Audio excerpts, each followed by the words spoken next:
दोस्तों अस्सलामु अलैकुम। आज के इस वीडियो में हम आपको एक तारीखी जगह मुगल सल्तनत जब आप पढ़ेंगे तो वो कुछ यूं होता है कि मुगल बादशाह जो सबसे पहले हिंदुस्तान आए थे उसमें से जहीरुद्दीन मोहम्मद बाबर, उन्होंने मुगल सल्तनत की स्थापना 1526 ईस्वी में डाली थी और फिर वो 1530 में उनकी वफात हो गई। तो उनके बड़े बेटे हुमायूं यानी नसीरुद्दीन मोहम्मद हुमायूं 1530 से लेकर 1556 ईस्वी तक उनका कार्यकाल माना गया है। हालांकि बीच में 1539 में शेर शाह सूरी रहमतुल्लाह अलैह ने नसीरुद्दीन हुमायूं को हराया था और वो फिर लाहौर चले गए थे, अमरकोट, और फिर वहां पर उनको साथियों एक लड़का जन्म लिया था 1542 में, जिसका नाम रखा गया था जलालुद्दीन मोहम्मद अकबर। और फिर 1556 में नसीरुद्दीन हुमायूं जो है दोबारा दिल्ली के सल्तनत पर काबिज हुए और जलालुद्दीन मोहम्मद अकबर जो है, जिनको अकबर आजम कहा गया है, जलालुद्दीन मोहम्मद अकबर ने पूरे हिंदुस्तान को फतह किया था और सिर्फ 14 साल की उम्र में वो गद्दी पर बैठ गए थे। जलालुद्दीन मोहम्मद अकबर का जो कार्यकाल आता है वो 1556 से लेकर 1605 ईस्वी तक उन्होंने साथियों राज किया। जलालुद्दीन मोहम्मद अकबर जो थे वो फतेहपुर सिकरी को उन्होंने अपनी राजधानी घोषित की थी और वहां पर वो बहुत दिनों तक थे। और मैं लास्ट के वीडियो में बहुत सारी चीजें बताऊंगा, लेकिन आज मैं आपको यह बताना चाहता हूं कि जब आप फतेहपुर सिकरी जाइएगा तो बुलंद दरवाजा है जी, जोधाबाई महल है और हिरन मीनार है। ये सारी चीजें मैं आपको नेक्स्ट वीडियो में बताऊंगा। आज मैं आपको कुछ और बताना चाहता हूं। जलालुद्दीन मोहम्मद अकबर ने 3 शादियां की थी। सबसे जो पहली बीवी थी उसका नाम था रुकैया सुल्ताना और दूसरी बीवी सलीमा सुल्ताना और तीसरी जो थी उसकी मरियमुज़्ज़मा, जिसको जोधाबाई भी कहा जाता है। जोधाबाई अजमेर की एक राजपूत घराने की साथियों एक लड़की थी वो, और वो हिंदू थी, लेकिन जलालुद्दीन मोहम्मद अकबर को अब तक कोई औलाद वगैरह नहीं था। एक बाप होने के नाते उनके दिल में यह ख्वाहिश थी, तमन्ना थी कि मुझे भी कोई औलाद हो। वो बहुत बेचैन रहा करते थे। चुनांचा उनको किसी ने कहा कि आप जाइए फतेहपुर सिकरी, जो उस समय विजयपुर हुआ करता था, फतेहपुर सिकरी जाइए और वहां पर एक बहुत बड़े सूफी हैं, अल्लाह वाले हैं, जिनका नाम है शेख सलीम चिश्ती।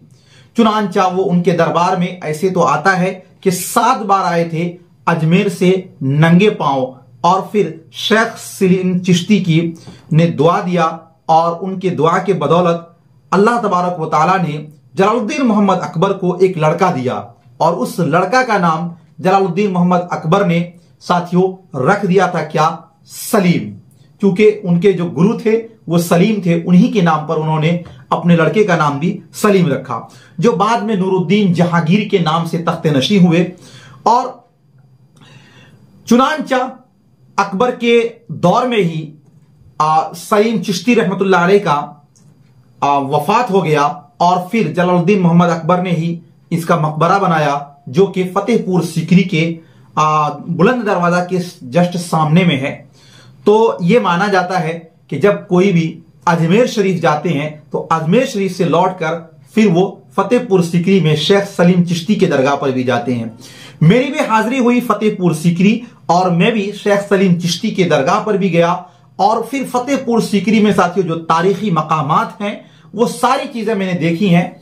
और इसी तरह आगरा में ताजमहल और इसी तरह आगरा का लाल किला, ये तमाम चीजें मैं नेक्स्ट वीडियो में आपको बताऊंगा। आज मैं इतना ही पर इक्तिफा करता हूं।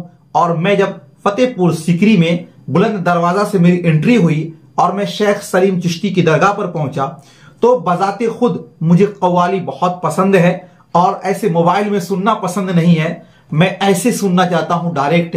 तो मैंने भी कव्वाल साहब से दरखास्त की कि मुझे भी एक प्यारा सा कव्वाली सुनाइए, और उन्होंने हमारी दरखास्त मानी और उन्होंने एक कव्वाली सुनाया, वो आपके खिदमत में हाजिर है।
गाता हूँ।